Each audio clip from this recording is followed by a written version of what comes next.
അലക്സിന്റെ അമ്മയുടെ പ്രതികരണം കേൾക്കാം. ഈ 6 കോടിയുടെ പ്രോജക്റ്റ് അത് മോഡിയിൽ നിന്ന് പ്രഷറുണ്ട്, അത് ഓക്കെ ആണെന്ന് ഒപ്പിട്ട് കൊടുക്കണമെന്ന്. അവൻ ഒപ്പിട്ട് കൊടുത്തില്ല. അതിന് മോഡിയിൽ നിന്ന് പ്രഷറുണ്ട്. അത് ശരിയല്ല. അത് ശരിയായിട്ടുള്ളതല്ല ചെയ്തിരിക്കുന്നത്. വെളിയിൽ നിന്നൊരു ഒരു ഒരു പ്രൈവറ്റ് കമ്പനിക്കാർ വന്ന് ചെയ്യുന്നുണ്ട്, ഇവരെ ഹെൽപ്പ് ചെയ്യാൻ വരുന്നുണ്ട്. അപ്പോൾ അവരിതെങ്ങനെയെങ്കിലും ആക്കി കൂട്ടി ഇട്ട് കൊടുത്തുകൊണ്ട് കാശ് മത്സ്യം പോകും. അപ്പോൾ അതെല്ലാം ഇവൻ്റെ തലയിൽ വരും. വളരെ ഗുരുതരമായ കാര്യമാണ് ജെയ്സൺ അലക്സിന്റെ അമ്മ പറഞ്ഞിരിക്കുന്നത്. അഴിമതിക്ക് കൂട്ടുനിന്നില്ല, 6 കോടിയുടെ ഒരു പദ്ധതിയിൽ ഒപ്പിട്ട് കൊടുക്കണമെന്നാണ് പറഞ്ഞത്. പോലീസിലെ ടെലികമ്മ്യൂണിക്കേഷൻ വിഭാഗത്തിന്റെ നവീകരണത്തിന് വേണ്ടി നടപ്പാക്കിയ ഒരു പദ്ധതിയായിരുന്നു. പക്ഷേ അതിൽ ക്രമക്കേടുണ്ട് എന്ന് അദ്ദേഹത്തിന്, ജെയ്സൺ അലക്സിന് അറിയാമായിരുന്നു. അതുമാത്രമല്ല, ഒപ്പിട്ട് കൊടുത്താൽ താൻ കുടുങ്ങുമോ എന്നുള്ള പേടി അദ്ദേഹത്തിനുണ്ടായിരുന്നു എന്നുമാണ് കുടുംബം പറയുന്നത്. ഇതേക്കുറിച്ച് വിശദമായ അന്വേഷണം വേണ്ടതാണ്. പക്ഷേ പോലീസ് സേനയിൽ എന്തൊക്കെ ആത്മഹത്യകൾ നടന്നാലും അതേക്കുറിച്ചുള്ള വിശദമായ അന്വേഷണമൊന്നും ഉണ്ടാകാറില്ല എന്നതാണ് വാസ്തവം. അതേസമയം തന്നെ പല പദ്ധതികൾ ആത്മഹത്യ ഒഴിവാക്കുന്നതിന് വേണ്ടി പോലീസ് സേനയിൽ ഏർപ്പെടുത്തിയിട്ടുണ്ട്. പക്ഷേ എങ്കിലും ആത്മഹത്യ തുടർക്കഥയാവുകയാണ്. യോഗ, കൗൺസിലിംഗ് ഇവയൊക്കെ ഏർപ്പെടുത്തിയതാണ്. പക്ഷേ ഇതൊന്നും പരിഹാരമല്ല എന്നാണ് പോലീസ് സേനാംഗങ്ങൾ പറയുന്നത്. കാലോചിതമായ പരിഷ്കാരങ്ങളും ആൾക്ഷാമം പരിഹരിക്കുകയുമാണ് വേണ്ടതെന്നും പോലീസുകാർ പറയുന്നുണ്ട്. പക്ഷേ പരസ്യമായിട്ട് പ്രതികരിക്കാൻ അവർക്ക് ബുദ്ധിമുട്ടുണ്ട്. പക്ഷേ അതേസമയം ഓഫീസേഴ്സ് അസോസിയേഷനും പോലീസ് അസോസിയേഷനും ഒക്കെ ഇതേക്കുറിച്ച് പ്രതികരണം നൽകാമെന്ന് അറിയിച്ചിട്ടുണ്ട്. ഇപ്പോൾ വി വിനോദ്, ഡാൻ കുര്യൻ ഞങ്ങളുടെ പ്രതിനിധികൾ ചേരുകയാണ്. വിനോദ്, ജെയ്സൺ അലക്സിന്റെ കാര്യത്തിൽ മറ്റൊന്നാണല്ലോ സംഭവിച്ചിരിക്കുന്നത്. ഇപ്പോൾ അമിത ജോലിഭാരം ഉണ്ടായിരുന്നിരിക്കാം, പക്ഷേ ഇവിടെ പോലീസ് സേനയിലെ ഒരു അഴിമതിക്ക് കൂട്ടുനിന്നില്ല അദ്ദേഹം എന്നാണ് കുടുംബം പറയുന്നത്. ഇതേക്കുറിച്ച് എന്തെല്ലാം വിശദമായ കാര്യങ്ങൾ കിട്ടിയിട്ടുണ്ട്? ഇപ്പോൾ അത് ഡാനായിരിക്കും കൂടുതലായിട്ട് പറയാൻ കഴിയുക. എന്നാലും ഡാനിലേക്ക് വരാം. ഡാൻ, അതേക്കുറിച്ച് എന്തെല്ലാം ആണ് കിട്ടിയിട്ടുള്ളത്?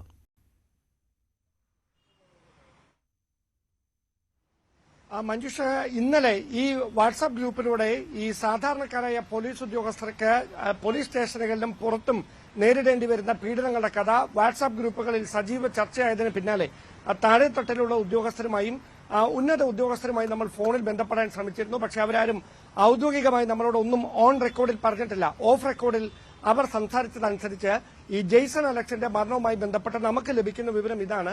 അദ്ദേഹം ടെലികമ്മ്യൂണിക്കേഷൻ വിഭാഗത്തിലെ ഒരു ഉയർന്ന പദവിയിലായിരുന്നു ജോലി ചെയ്തുകൊണ്ടിരുന്നത്. അങ്ങനെയിരിക്കെ ഒരു പുതിയ വയർലെസ് സംവിധാനം, അതായത് തിരുവനന്തപുരം നഗരത്തിലടക്കം പോലീസ് ഉദ്യോഗസ്ഥർക്ക് സപ്ലൈ ചെയ്യുന്ന ഒരു സാഹചര്യമുണ്ടായി. നേരത്തെ കൊച്ചിയിൽ അത് പരീക്ഷണാടിസ്ഥാനത്തിൽ നടത്തി വിജയിച്ച അതേ കമ്പനിയുടെ വയർലെസ് സെറ്റുകളാണ് തിരുവനന്തപുരം നഗരത്തിലും വിതരണം ചെയ്തത്. പക്ഷേ ഈ വയർലെസ് സെറ്റുകളിലൂടെ ഈ കമ്മ്യൂണിക്കേഷൻ പ്രോപ്പറായിട്ട് നടക്കാതിരിക്കുന്ന ഒരു സാഹചര്യം വന്നു. അതായത് എറണാകുളത്തേതിന് സമാനമായ തരത്തിലുള്ള സമതലങ്ങളോ മറ്റ് ഭൂപ്രകൃതിയിലുള്ള വ്യത്യാസങ്ങൾ കാരണം ഈ വയർലെസ് സെറ്റിന്റെ പ്രവർത്തനം ഇവിടെ കാര്യക്ഷമമായി നടക്കാത്ത ഒരു പശ്ചാത്തലമുണ്ടായി. തുടർന്ന് ഉന്നത പോലീസ് ഉദ്യോഗസ്ഥർ ഈ പ്രശ്നം അടിയന്തരമായി പരിഹരിക്കണമെന്ന കാര്യം ജെയ്സൺ അലക്സ് ഉൾപ്പെടെയുള്ള ഇതിന്റെ ഈ ടെലികമ്മ്യൂണിക്കേഷൻ വിഭാഗത്തോട് പലതവണ ആവർത്തിച്ചു പറഞ്ഞു. അതിനിടെയാണ് കേന്ദ്ര ആഭ്യന്തരമന്ത്രി അമിത്ഷായുടെ സന്ദർശനം കഴിഞ്ഞ ദിവസം തലസ്ഥാനത്ത് ഉണ്ടായത്. അപ്പോഴും സമാനമായ തരത്തിലുള്ള പ്രതിസന്ധി ഉണ്ടായാൽ എന്ത് ചെയ്യുമെന്നൊരു ആശങ്ക ജെയ്സൺ അലക്സിനെ കഴിഞ്ഞ കുറച്ചധിക ദിവസങ്ങളായി വേട്ടയാടിയിരുന്നുവെന്നാണ് ഉദ്യോഗസ്ഥർ പറയുന്നത്. മാത്രവുമല്ല, ഈ അദ്ദേഹത്തിന്റേതായി അല്ലെ അദ്ദേഹത്തിന്റെ കുടുംബം മുമ്പോട്ട് വെച്ചിരിക്കുന്ന ഒരു പ്രധാനപ്പെട്ട ആക്ഷേപം അഴിമതിക്ക് കൂട്ടുനിൽക്കാതിരുന്നതിനെ തുടർന്ന് ഉന്നത ഉദ്യോഗസ്ഥരുടെ സമ്മർദ്ദത്തെ തുടർന്ന് അദ്ദേഹം ഇങ്ങനെ ജീവനൊടുക്കാൻ. ഡാന, ഇപ്പോൾ പോലീസുകാർ എന്ന് പറയുമ്പോൾ സാധാരണ പോലീസുകാർ മാത്രമല്ല, പോലീസ് ഓഫീസേഴ്സ് വരെ ആത്മഹത്യ ചെയ്യുന്നുണ്ട്. ഇപ്പോൾ ജെയ്സൺ തന്നെ ചെറിയ പോസ്റ്റിലിരുന്നയാളല്ല, ഉയർന്ന പോസ്റ്റിലിരുന്നയാൾ തന്നെയാണ്. പക്ഷേ ഇതിനെ ഈ അഴിമതിക്ക് കൂട്ടുനിന്നില്ല എന്ന് പറയുമ്പോൾ ഇതൊരു ജോലി സമ്മർദ്ദമായിട്ട് തന്നെ കണക്കാക്കാമല്ലോ. ദിവസങ്ങളായി അദ്ദേഹം ഈ സമ്മർദ്ദത്തിലായിരുന്നു. ഒപ്പിട്ട് കൊടുത്തില്ലെങ്കിൽ മേലുദ്യോഗസ്ഥരുടെ ഭാഗത്തു നിന്ന് വിശദീകരണം ചോദിക്കും, ഒപ്പിട്ട് കൊടുത്താൽ താൻ കുടുങ്ങും. അതായത് ഇതൊരു ജോലി സമ്മർദ്ദമാണ്. അത് പോലീസുകാർ ആത്മഹത്യ ചെയ്യുന്നതിന് സുപ്രധാനമായ, ഏറ്റവും പ്രധാനപ്പെട്ട കാരണമായി മാറിക്കൊണ്ടിരിക്കുകയല്ലേ അടുത്ത നാളുകളിൽ? മഞ്ജുഷ്, ഞാൻ പറഞ്ഞ കാര്യത്തിന് ഒരു പൂർത്തീകരണം ഉണ്ടാകേണ്ടതുണ്ടെന്ന് തോന്നുമെങ്കിൽ മാത്രമേ അതിലൊരു വ്യക്തത കൈവരികയുള്ളൂ. അതായത് അതായത് തിരുവനന്തപുരം സിറ്റി പോലീസ് കമ്മീഷണറാണ് ഇതിന്റെ ബജറ്റ് സാങ്ഷൻ ചെയ്ത് നൽകേണ്ടത്. അദ്ദേഹത്തിനാണ് അതിന്റെ കൃത്യമായ ചുമതല. അപ്പോൾ പിന്നെ എങ്ങനെ ഈ സമ്മർദ്ദം ജെയ്സൺ അലക്സിന് ഉണ്ടാകുമെന്നാണ് ഉന്നത ഉദ്യോഗസ്ഥർ ചോദിക്കുന്നത്. പക്ഷേ സാധാരണയായി, അതായത് ക്രമസമാധാന പാലനത്തിൽ സ്റ്റേഷനുകളിൽ ജോലി ചെയ്യുന്ന ഉദ്യോഗസ്ഥരെ അപേക്ഷിച്ച് ടെലികമ്മ്യൂണിക്കേഷൻ വിഭാഗത്തിൽ സമ്മർദ്ദം നന്നേ കുറവാണ് എന്നാണ് ഇന്നലെ എന്നോട് ഒരു ഉദ്യോഗസ്ഥൻ പറഞ്ഞത്. അദ്ദേഹം ഒരു കാര്യം കൂടി കൂട്ടിച്ചേർത്തു. ടെലികമ്മ്യൂണിക്കേഷൻ വിഭാഗത്തിൽ സമ്മർദ്ദം കുറവുള്ള ഒരു സ്ഥലത്തെ ജെയ്സൺ അലക്സ് ഗസറ്റർ റാങ്കിലുള്ള ഒരു ഉദ്യോഗസ്ഥരാണ്. അദ്ദേഹം ആത്മഹത്യ ചെയ്യേണ്ടി വന്നെങ്കിൽ ഞാൻ എത്ര തവണ ഇതിനോടകം കയറെടുക്കണമായിരുന്നു എന്ന് നിങ്ങൾക്കറിയാമല്ലോ. ഇങ്ങനെയാണ് സൗഹൃദത്തിൽ അദ്ദേഹം ഇന്നലെ എന്നോട് ചോദിച്ചത്. അതായത് തിരുവനന്തപുരം നഗരത്തിൽ ഏത് പ്രധാനപ്പെട്ട സമരങ്ങൾ വന്നാലും അതൊക്കെ നിയന്ത്രിക്കേണ്ട ഒരു പോലീസ് ഉദ്യോഗസ്ഥരുടെ ഭാഗത്തു നിന്നാണ് ഈ ജോലി ഭാരം ഏതൊക്കെ തരത്തിൽ വൈകാരികമായി അവരെ പ്രതിസന്ധിയിലാക്കുന്നു എന്ന് നമ്മളോട് പങ്കുവച്ചത്. എനിക്ക് തോന്നുന്നു ഏറ്റവും കൂടുതൽ ഈ വനിതാ പോലീസ് ഉദ്യോഗസ്ഥരാണ്, സിവിൽ പോലീസ് ഉദ്യോഗസ്ഥർ ഉൾപ്പെടെയുള്ളവരാണ് ഏറ്റവും കൂടുതൽ ഇതിന്റെ ഒരു കാഠിന്യം നേരിടുന്നത്. കാരണം വ്യക്തിപരമായ കാര്യങ്ങൾക്ക് പോലും സമയം കണ്ടെത്താൻ കഴിയാതെ രാത്രി അധിക സമയത്തേക്ക് ജോലി ചെയ്യേണ്ടി വരുമ്പോൾ ഈ കുടുംബവും ജോലിയും തമ്മിൽ ബാലൻസ് ചെയ്യാനുണ്ടാകുന്ന ഒരു ബുദ്ധിമുട്ട് വലിയ തരത്തിൽ കുടുംബ ബന്ധങ്ങളെ വരെ പ്രതികൂലമായി ബാധിക്കുന്ന ഒരു സാഹചര്യം ഉണ്ട് എന്നാണ് ഈ നഗരത്തിലടക്കം ഈ സമരം അല്ലെങ്കിൽ മറ്റ് പ്രതിഷേധങ്ങളൊക്കെ നിയന്ത്രിക്കാനായി ജോലിയിലെത്തുന്ന ഉദ്യോഗസ്ഥർ കൂടുതലായും പങ്കുവെക്കുന്നത്. ഈ വാട്സാപ്പ് ചാറ്റുകളിൽ പ്രധാനമായി എടുത്തു പറയുന്ന കാര്യം സിവിൽ പോലീസ് ഓഫീസർമാർ മുതൽ പ്രൊമോട്ടഡ് SI വരെ ഉള്ളവർക്കാണ് ഇത്തരത്തിലുള്ള ഈ അമിത ജോലിഭാരം ഉണ്ടാകുന്നത്. അതിന് മുകളിലേക്കുള്ളവർ മറ്റൊരു വരേണ്യവർഗത്തെ പോലെ പെരുമാറുകയാണ്.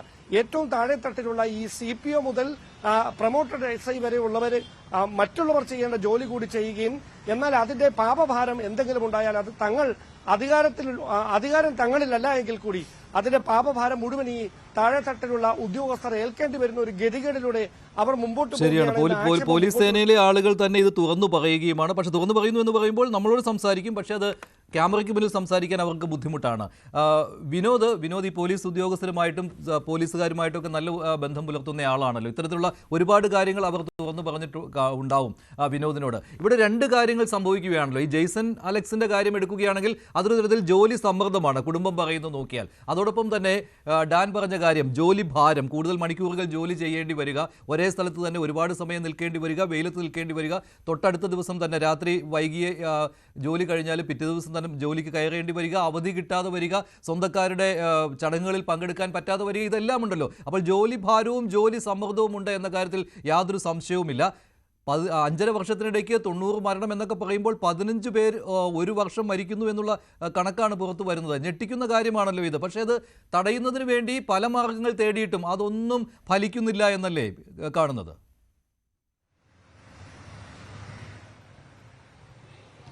മഞ്ജുഷ, തീർച്ചയായും അങ്ങനെ തന്നെയാണ്. ഈ സംസ്ഥാന സർക്കാരിന്റെ കീഴിൽ പ്രവർത്തിക്കുന്ന ഉദ്യോഗസ്ഥരിൽ ഒരുപക്ഷെ പോലീസുകാരെ പോലെ ഇത്രയും സമ്മർദ്ദം നേരിടുന്ന, എന്നാൽ അച്ചടക്കത്തിന്റെ പേരിൽ ഒരു വാക്ക് പോലും പുറത്ത് പരസ്യമായി പറയാൻ കഴിയാത്ത ഒരു വിഭാഗമാണ്. കാരണം നമുക്കറിയാം, സേനയുടെ ഒരു അച്ചടക്കം അറിയാം, സർക്കാരിന്റെ മുഖമാണ്, ക്രമസമാധാനം ഏറ്റവും പ്രധാനപ്പെട്ട കാര്യമാണ്. അതിലെന്തെങ്കിലും ഒരു കുറവ് വന്നു കഴിഞ്ഞാൽ, പോരായ്മ വന്നു കഴിഞ്ഞാൽ നേരിട്ട് സർക്കാരിനെ ബാധിക്കുന്ന ഒരു കാര്യമാണ്. അതുകൊണ്ട് തന്നെ ഈ സേനയുടെ ബ്രിട്ടീഷ് കാലത്തെ ചിട്ടവട്ടങ്ങളുണ്ട്, അതിൽ തന്നെ അങ്ങനെ മുന്നോട്ട് പോകുന്നൊരു കാര്യമാണ്. കാലോചിതമായ മാറ്റങ്ങൾ ഉണ്ടാകേണ്ടതുണ്ട്. മഞ്ജുഷ, നമ്മൾ ഈ വാർത്തയിൽ തൊട്ടുമുമ്പ് കാണിച്ച വാർത്തയിൽ പറയുന്നത് പോലെ 5.5 വർഷത്തിനിടയിൽ ആത്മഹത്യ ചെയ്തത് 90 പേരാണ്. ഇതിൽ